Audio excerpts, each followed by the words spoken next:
విలేజ్లో ఇలా పచ్చళ్ళు అనేవి రోట్లో దంచుకుంటారు అనమాట.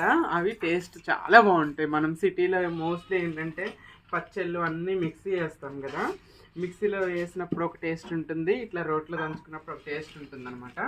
ఈరోజు రోట్లో పచ్చిమిర్చి టమాటా పచ్చడి చేస్తున్నాం. ఎంత అద్భుతంగా ఉంటుందో చూద్దరు. కానీ ఫస్ట్ రోలు కడుక్కొని పచ్చిమిర్చి వేసుకొని పచ్చిమిర్చిని ఇలా దంచుకోవాలి, తర్వాత టమాటాలు వేసుకోవాలి. ఇంకా చూపిస్తాను మీకు.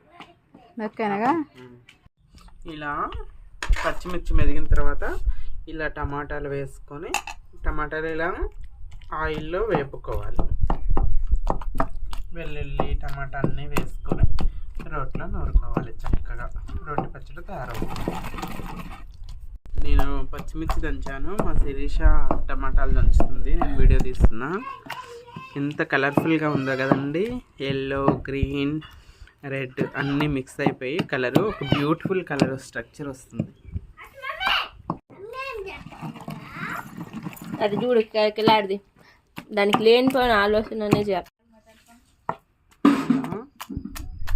పచ్చడి మెదిగిన తర్వాత ఉల్లిపాయ వేసుకోవాలి.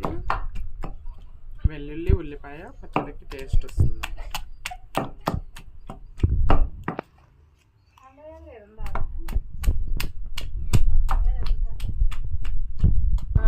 నన్ను అసలు తీయొద్దు, స్నానం చేసి ఎందుకు నీకు ఒక వీడియో వచ్చిందని చెప్పి అంతే. చూడండి పచ్చడి ఎంత కలర్ఫుల్గా, చూస్తుంటేనే నోట్లో లాలాజలం వస్తుంది కదండి. టెక్నిక్ మరి మెత్తగా రుబ్బకూడదండి, మిక్సీలో వేస్తే మరి మెత్తగా వస్తుంది కదా. ఈ ముక్కలు అనేవి పంటికి తగులుతుంటే ఆ టేస్ట్ అనేది అద్భుతంగా ఉంటుంది టమాటా పచ్చడి అనేది. మా శిరీష చూడండి ఎలా రుబ్బుతుందో.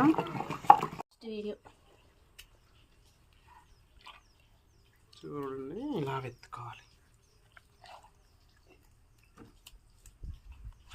రోట్లో కొంచెం పచ్చడి ఉంచుకొని అన్నం వేసుకొని వేడివేడిన అన్నం కలుపుకొని తింటే ఎంత బాగుంటుందో కదా. రోట్లోనే తినాలమ్మా, ఎంత బాగుంటుందో చూడు. టేస్ట్ అమోఘంగా అద్భుతంగా ఉంటుంది. తీస్తాను ఇది, ఇంకేం చేయను. ఇది కూడా నాకు తెలియక ఆయన నాకు తెలుగు నా పెట్టు.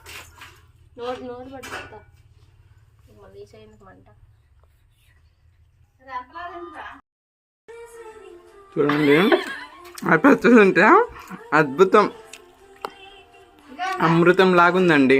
చికెన్లో మటన్లో ఏం పనికిరావు, ఎంత అన్నమైన తినొచ్చు, ఎంత బాగుందో అసలు.